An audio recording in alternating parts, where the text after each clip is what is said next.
Jack, pernah nggak kamu sadar?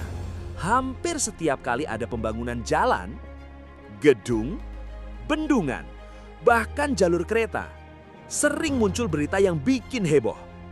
Di tengah galian tanah, tiba-tiba ditemukan susunan batu kuno, pecahan gerabah, kerangka manusia, bahkan sisa bangunan yang usianya diperkirakan ratusan hingga ribuan tahun. Pertanyaannya, kenapa penemuan seperti ini sering terjadi saat proyek pembangunan? Apa benar di bawah tanah kita masih tersimpan kota-kota yang hilang? Atau sebenarnya ada penjelasan ilmiah yang jarang diketahui? Hari ini, kita akan mengupas misteri itu berdasarkan fakta arkeologi dan ilmu kebumian.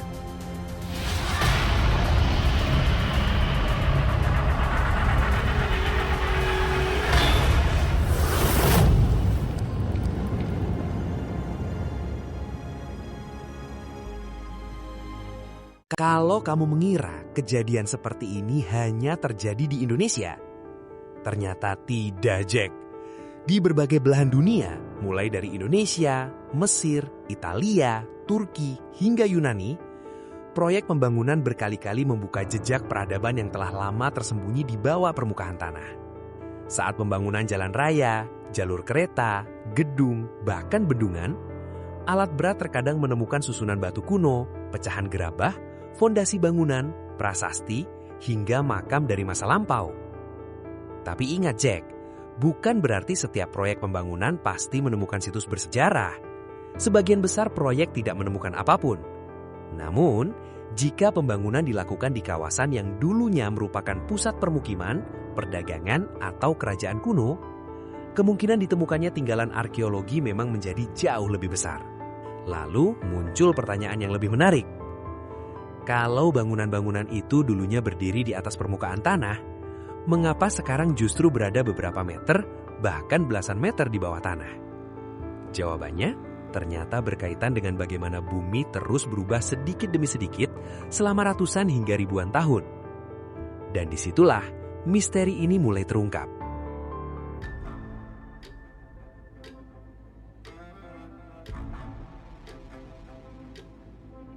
Jack, banyak orang mengira bangunan kuno itu tiba-tiba amblas ke dalam tanah. Padahal, kenyataannya hampir tidak pernah seperti itu. Yang berubah bukan bangunannya. Yang berubah adalah permukaan tanah di sekitarnya.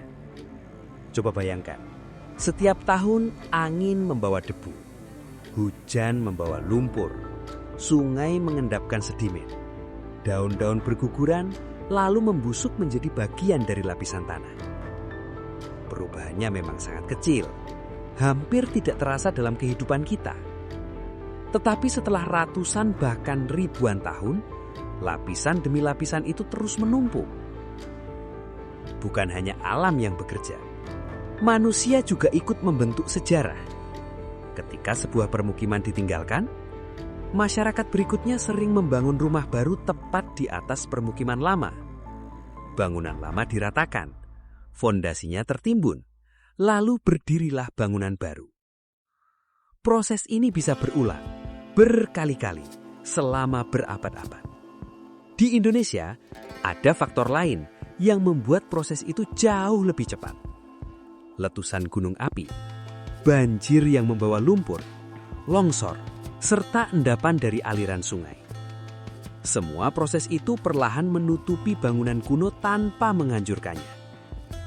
Itulah sebabnya, bangunan yang dulu berdiri megah di permukaan, hari ini bisa berada beberapa meter di bawah kaki kita.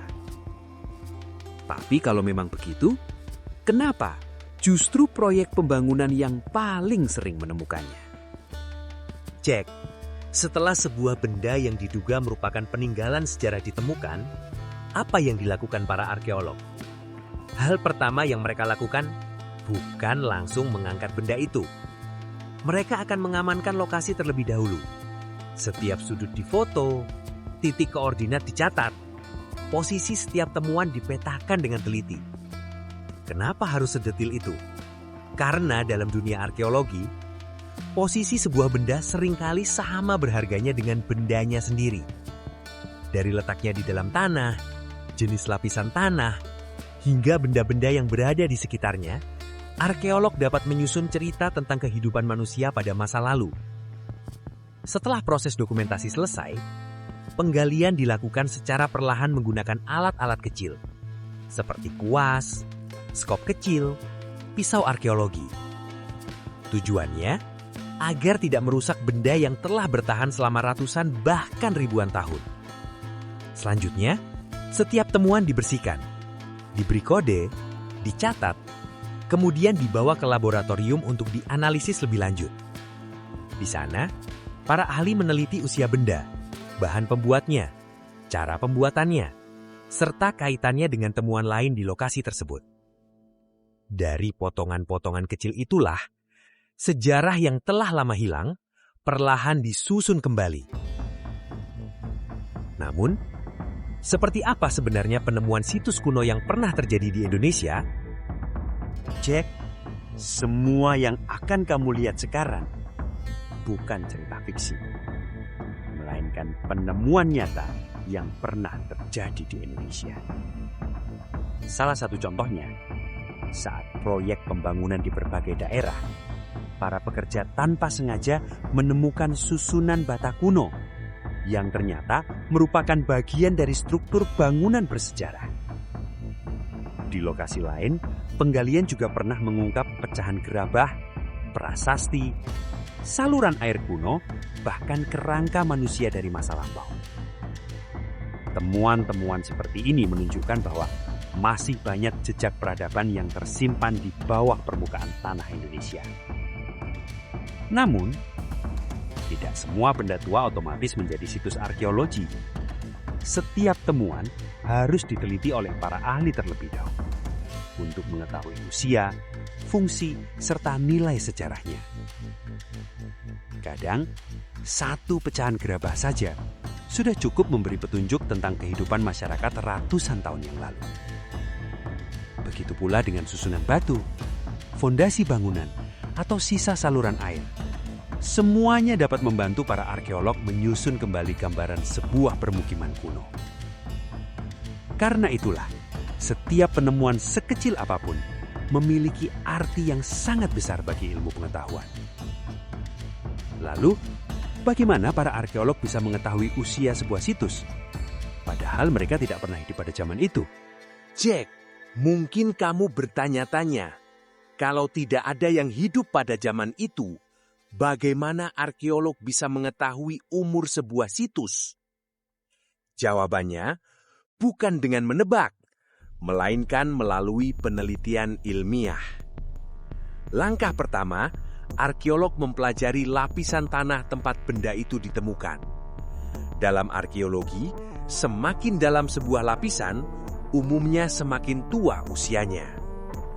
Namun, kedalaman saja tidak cukup. Mereka juga membandingkan bentuk gerabah, jenis batu bata, teknik penyusunan bangunan, corak ukiran, hingga tulisan pada prasasti.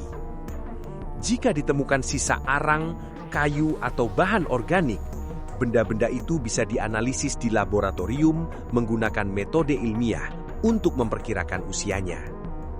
Semua hasil penelitian itu kemudian dibandingkan dengan temuan dari situs lain, catatan sejarah, dan bukti arkeologi yang sudah lebih dulu diketahui. Jadi, kesimpulan seorang arkeolog tidak perlu hanya berdasarkan satu benda saja. Semua bukti harus saling mendukung agar gambaran sejarah yang disusun menjadi semakin akurat. Karena itulah, sebuah penelitian arkeologi bisa memerlukan waktu berbulan-bulan, bahkan bertahun-tahun sebelum hasilnya dipublikasikan.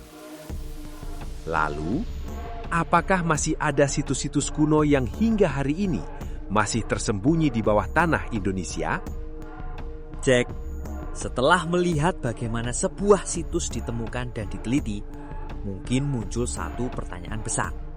Apakah masih ada peninggalan sejarah yang sampai hari ini masih terkubur di bawah tanah? Jawabannya sangat mungkin ada. Indonesia telah dihuni oleh berbagai masyarakat selama ribuan tahun. Selama waktu itu, banyak permukiman berkembang, berpindah, rusak karena bencana alam, atau ditinggalkan oleh penghuninya. Sebagian jejaknya telah ditemukan. Namun, masih banyak wilayah yang belum pernah diteliti secara menyeluruh oleh arkeolog. Meski begitu, bukan berarti setiap tempat pasti menyimpan kota atau candi yang hilang. Sebuah lokasi baru dapat disebut memiliki potensi arkeologi jika didukung oleh bukti sejarah, temuan lapangan, atau hasil penelitian ilmiah. Itulah sebabnya para arkeolog tidak menggali secara sembarangan. Mereka menggunakan peta, catatan sejarah, foto udara, survei permukaan hingga teknologi seperti pemepaan geofisika untuk menentukan lokasi yang paling berpotensi. Setiap penemuan baru bukan hanya menambah koleksi benda sejarah, tetapi juga membuka potongan cerita tentang bagaimana nenek moyang kita hidup, membangun, berdagang, dan beradaptasi dengan lingkungan mereka. Jadi, bisa saja di bawah jalan yang setiap hari kita lewati atau di bawah sawah yang tampak biasa, masih tersimpan jejak sejarah yang belum pernah ditemukan. Namun, keberadaannya hanya bisa dipastikan melalui penelitian ilmiah, bukan sekedar dugaan. Dan itulah yang membuat arkeologi selalu penuh kejutan. Jack, hari ini kita belajar satu hal yang sangat menarik. Situs kuno tidak tiba-tiba muncul ketika ada proyek pembangunan. Yang sebenarnya terjadi, proyek pembangunan membuka lapisan tanah yang selama ratusan bahkan ribuan tahun menyimpan jejak kehidupan manusia di masa lalu. Setiap susunan batu, setiap pecahan gerabah, setiap prasasti, bahkan setiap butir tanah menyimpan informasi yang membantu kita memahami sejarah. Karena itulah, ketika ditemukan benda yang diduga sebagai peninggalan bersejarah, para arkeolog tidak hanya melihat bendanya, mereka juga mempelajari letaknya, lapisan tanahnya, dan hubungan dengan temuan lain, agar kisah masa lalu dapat disusun seakurat mungkin. Mungkin, di bawah tempat yang setiap hari kita lewati, masih ada jejak peradaban yang belum pernah ditemukan. Dan siapa tahu, penemuan besar berikutnya bukan terjadi di tempat yang jauh, melainkan di bawah kaki kita sendiri. Kalau menurutmu pembahasan ini menambah wawasan, jangan lupa dukung Jejakers dengan menekan tombol subscribe, like, dan bagikan video ini kepada teman-temanmu. Karena setiap jejak selalu punya cerita, dan setiap cerita selalu menyisakan rasa penasaran. Saya pamit, sampai jumpa di misteri berikutnya hanya di Jejakers.